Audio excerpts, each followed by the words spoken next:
जी नमस्ते। मैं हूं गौरंग पंडा। पंडा एस्ट्रोलॉजी में आप लोगों का स्वागत करता हूं। आज एक नए वीडियो के माध्यम से मेरा कुछ नॉलेज को मैं शेयर करने जा रहा हूं about astro prediction of monthly transiting of planets. हमेशा की तरह जैसे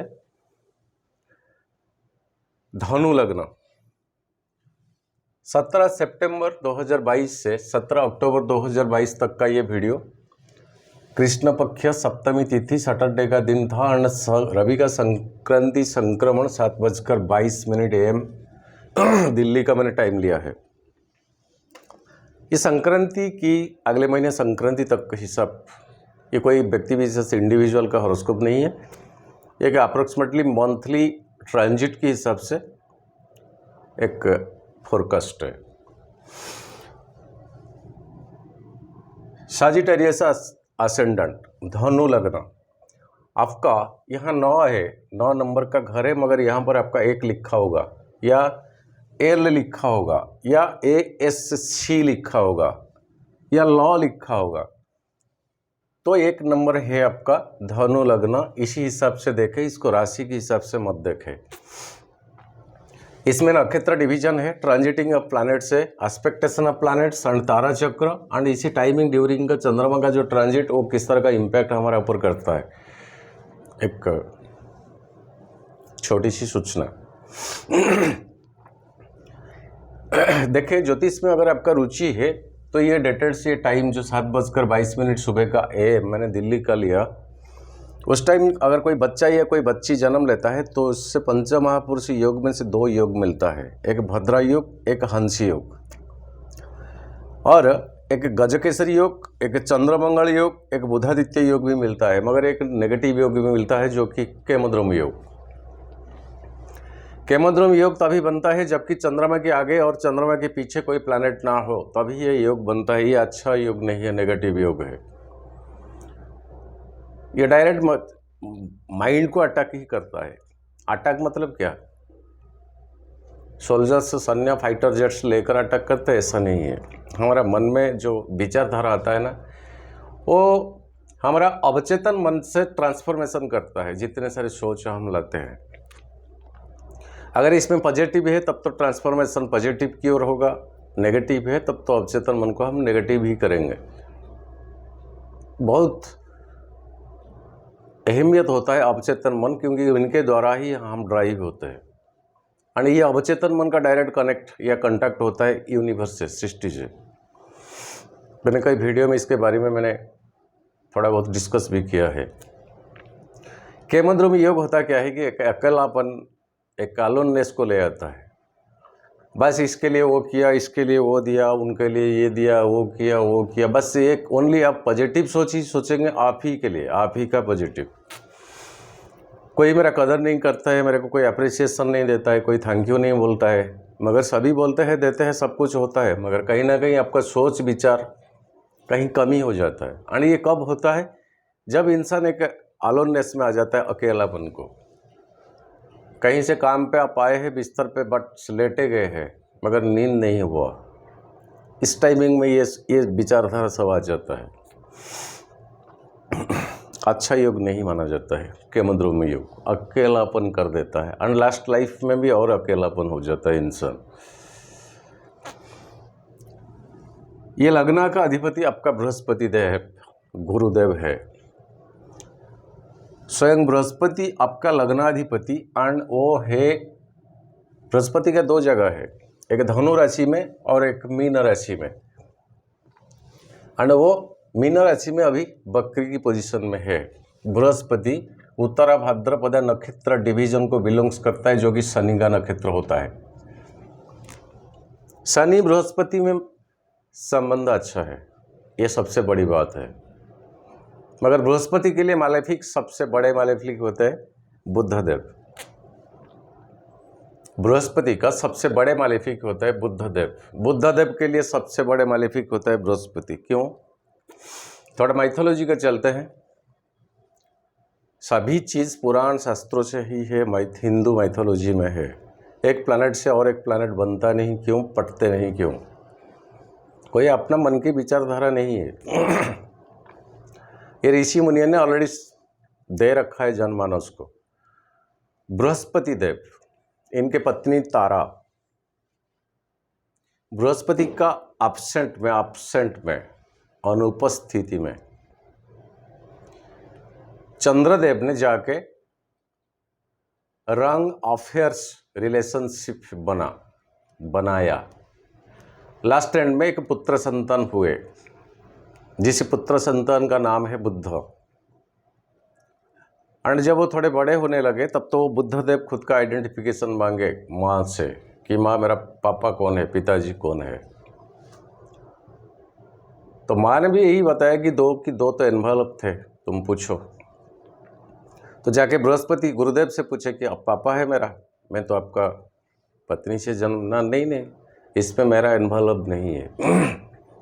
जाके चंद्रमा से पूछे, वो भी डिनाई कर दिए कि नहीं, तुम मेरे बेटा हो ही नहीं सकता। तभी से सोशल रिकॉग्नाइजेशन बुद्धदेव को किसी दो पापा ने नहीं दिए। तो एक बच्चा का जो फ्रस्ट्रेशन आने को था वो आ गया। ये हिंदू माइथोलॉजी है। तो प्रैक्टिकलिटी हम देखें, बृहस्पति से बुद्धदेव का बनते नहीं। फिर वो घर जो आपका लग्न बृहस्पति का घर है, वहाँ से 7th घर होता है बुद्धदेव का, मिथुन राशि। मिथुन राशि, बट यहाँ से कभी ना कभी देखें 10th हाउस होता है मिथुन, ये बुद्धदेव का राशि कन्या राशि। ये फिर क्यों हुआ? ये हुआ कि बुद्धदेव एक इंटेलेक्चुअल का प्लैनेट है, बृहस्पति एक विजडम का प्लैनेट है। देखें, विजडम ओनली होने से कुछ फ़ायदा नहीं है अगर आप इसको एक्सप्रेस नहीं कर पाएंगे या इसको इम्प्लीमेंट कर नहीं पाएंगे। आप में इंटेलेक्चुअल है मगर ज्ञान नहीं है, तो इसका भी कुछ फ़ायदा नहीं है। दोनों अगर आए तब तो इतना विजडम आपके पास भरा पड़ा होगा, चीज़ों को आप सही ढंग से इम्प्लीमेंट कर सकते हैं, तभी वो साकार होगा। तो इसीलिए 10th हाउस धनु राशि से किसका? बुद्धदेव का। कहीं ना कहीं वो माने या ना माने कि तुम मेरा बेटा हो, कहीं ना कहीं तो इनके पत्नी से उसका जन्म हुआ है ना, ये तो सत्य है। तो कुछ ना कुछ पॉजिटिविटी इसमें है, जो कि इंटेलेक्चुअल एंड विजडम, ये दोनों चीज़ें, ये अगर सही ढंग से धनु लग्न के लिए मिल गया ना, तो साइंटिस्ट, रिसर्चर, पक्की बात है, खोज की दुनिया, वो अलग सा है। वीडियो लंबा हो जाएगा। धनु लग्न बहुत पेशेंस है। धनु का मतलब क्या होता है? एक बो होता है, मतलब वो यहाँ तक वो आ जा सकता मगर टूटेगा नहीं। उसका बेंडिंग वहाँ तक टप तक आ जा सकता मगर वो टूटेगा नहीं। इसका इम्पैक्ट क्या है मानव के जीवन में, मनुष्य के जीवन में, कि बहुत पेशेंस है। धनु लग्न स्पिरिचुअल लग्न है, देवताओं का लग्न है। इसीलिए कभी कभार महादशा में आपकी पॉजिटिव प्लैनेट्स जो होते हैं उनके महादशा में नेगेटिव कोई मैलेफिक का अंतर्दशा आ गया तो आपको बहुत झेलना पड़ता है। थोड़ी इसको और मैं विस्तार से बोल देता हूँ। आपके लिए ग्रुपिज्म में होता है बृहस्पति, आपका लग्नाधिपति है। बृहस्पति में ग्रुपिज्म में आते हैं बृहस्पति, सूर्य, चंद्रमा एंड मंगल देव। आपका ग्रुपिज्म का बाहर का ग्रुपिज्म होता है शुक्रदेव का, जिनमें आते हैं शुक्र एंड शनि एंड बुध देव। आपके साइड में 4 होते हैं, अनदर साइड में 3। तो आपका ये चारों में से किसी का महादशा अगर चल रहा है तो आपके लिए फ़ायदेमंद है, मगर इनमें अगर ये मालेफिक का कोई अंतर्दशा आ गया तो आपके लिए बहुत नुकसानदेही है, अच्छा नहीं है। एंड कहीं ना कहीं आपका जब कभी भी बुद्धदेव का अंतर्दशा, प्रत्यंतरदशा, महादशा आता है तो जैसे बाकियों के लिए शनि का महादशा होता है, आपके लिए वही होता है। बुध आपके लिए फायदेमंद नहीं है। अगर वो 6ठा, 8वां, 12वां हाउस में अगर बैठ गया तो और भी झेलना पड़ता धनु लग्न को। कहीं मैलेफिक की दृष्टि में आ गया, कहीं मैलेफिक के साथ आ गया, केतु के साथ आ गया, 5th घर में बुध बैठ गया तो पापा बनना बहुत मुश्किल हो जाएगा। पापा बनना या मम्मी बनना बहुत मुश्किल हो जाएगा। उस टाइम अगर कोई मैलेफिक उससे देखता है तब तो वो इम्पॉसिबल हो जाएगा। लाना पड़ता है, वो क्या बोलते हैं जो अनाथ आश्रम से जो बच्चा लाते हैं, वो इंग्लिश वर्ड मेरे को याद नहीं आ रहा है। होता है बुद्ध एक क्लीबो होता है, नपुंसक होता है, उनमें वो पोटेंशियल नहीं होता है बच्चे पैदा करने के लिए। एंड अगर वो बच्चे का घर जो 5th हाउस होता है यहाँ वहाँ पर बैठ गया एंड मैलेफिक क्या दृष्टि में आ गया, चाहे कहीं शनि का हो, राहु का हो, बहुत कुछ सर देखना पड़ता है इसमें नवंश डिवीजन एंड अष्टक का। ऐसे कहानी के द्वारा बता देने से ज्योतिष नहीं है, बहुत कुछ। मगर ये तो आधा घंटे का वीडियो कभी कभार मुंह से निकल जाता है, मुंह से निकल। रिसर्च का सब्जेक्ट ये मुनि ऋषियों का दिए हुए सब्जेक्ट, कोई खुद का मन से कुछ नहीं बताते हैं, क्योंकि हमें आता कुछ नहीं है, हमें जानते कुछ नहीं है। 100 जन्म ले ज्योतिष का इतना सा भी नहीं हो पाएगा। इतना ज्योतिष बड़ा चीज़ है, हम कुछ नहीं है, चरणों की धूली रेणु नहीं है। सो बृहस्पति जी आपका 4th हाउस में है, 3rd हाउस टुवर्ड्स रेट्रोगेशन में है, और शनि के नक्षत्र में है। ये बृहस्पति आपका तारा चक्र में विपत्त तारा में आजकल पड़ता है, विपत्त तारा में, क्योंकि रेट्रोगेशन पोजीशन अच्छा नहीं होता है।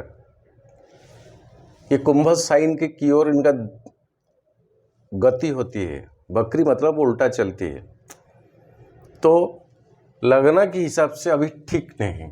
5th हाउस में आपका राहु है, 5th हाउस में राहु है। कहीं डिलीवरी की टाइमिंग है आपका,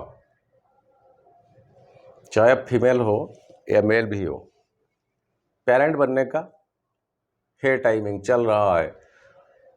उसी में वो जो 9-10 महीनों का जो रूटीन होता है उसी में कंप्रोमाइज बिल्कुल ना करें।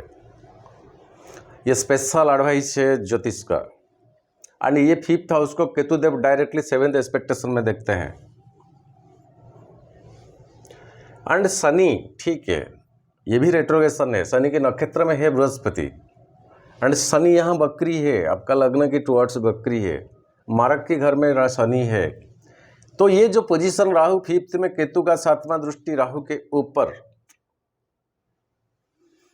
एंड ये बुद्धदेव आपका आने वाले हैं तुला साइन को 26 अक्टूबर को, ये आ जाएंगे, राहु की फोकस में आ जाएंगे, फिर केतु के साथ आ जाएंगे। अगर प्रेगनेंसी का पीरियड है इसमें कुछ ढीला ना दे, कुछ ढीला ना दे, होने को है, हो नहीं पा रहा है। दोनों का हॉरोस्कोप को एनालिसिस करें, 5th हाउस में है कौन, 5th का रिलेटेड कौन है, नवांश क्या है, नक्षत्र क्या है, अष्टक वर्ग क्या है, बहुत कुछ।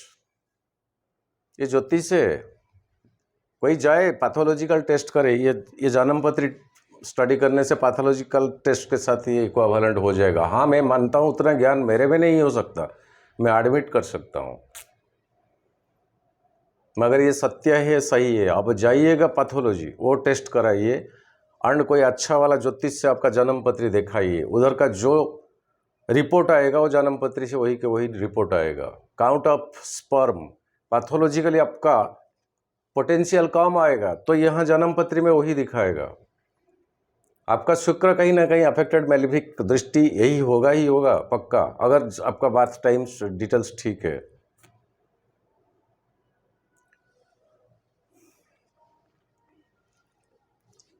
ज्योतिष से ये मेडिकल साइंस आगे नहीं है, पीछे है।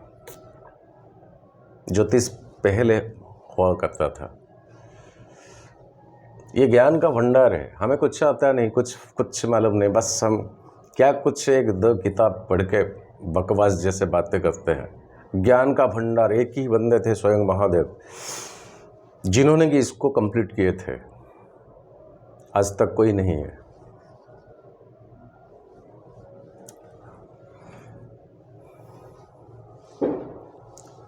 और आपके लिए 5वां घर का ओनर मंगल देव 6 हाउस में है। ये चंद्रमा को मत लीजिए क्योंकि वो 2.5 दिन में एक राशि चेंज करता है। ऐसे भी चंद्रमा आपका 8 हाउस का ओनर है। 6 हाउस में मंगल का होना ठीक है,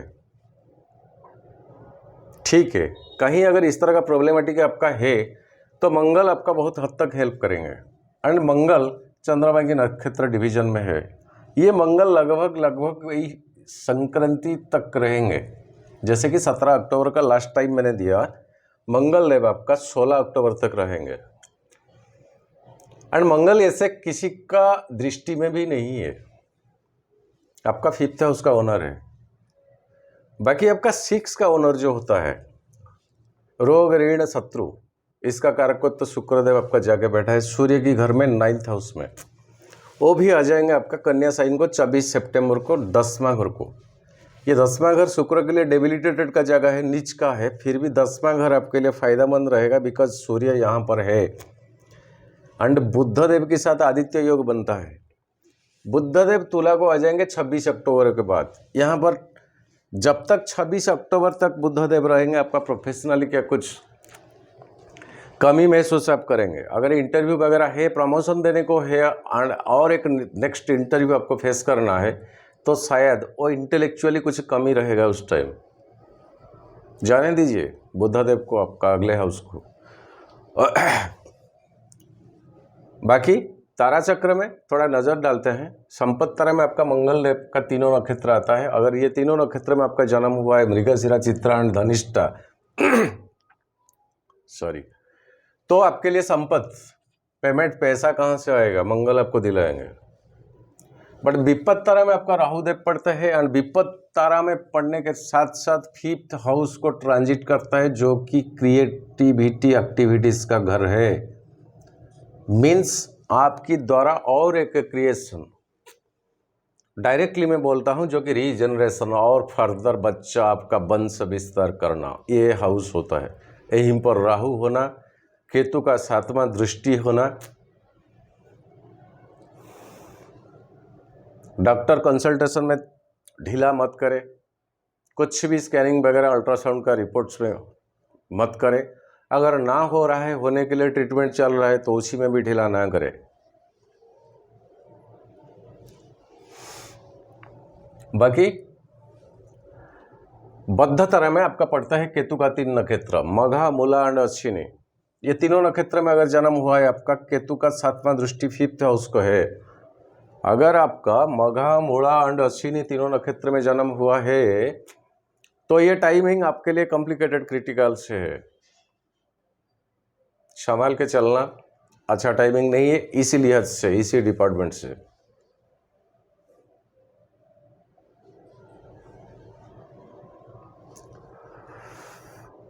बाकी अति मित्र तारा में सूर्य होते हैं, मित्र तारा में शुक्र होता है, प्रत्यय तारा में शनि पड़ते हैं, ठीक है, मैनेजेबल।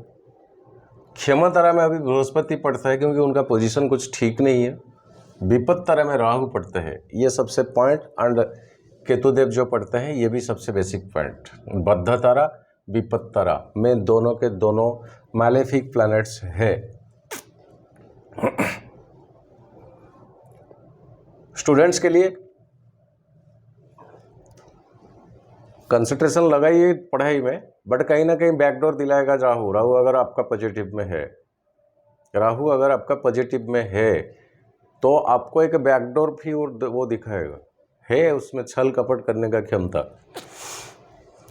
बाकी आगे चलते हैं। आपका जो मून का ट्रांजिट 17 तारीख वृषभ राशि, 17 सितंबर को, ये 6 हाउस है आपका। मंगल ने वहीं पे है पहले से, चंद्रमा आने से ओके, कामकाज में ठीक ठाक रहेगा, टिक देता हूँ।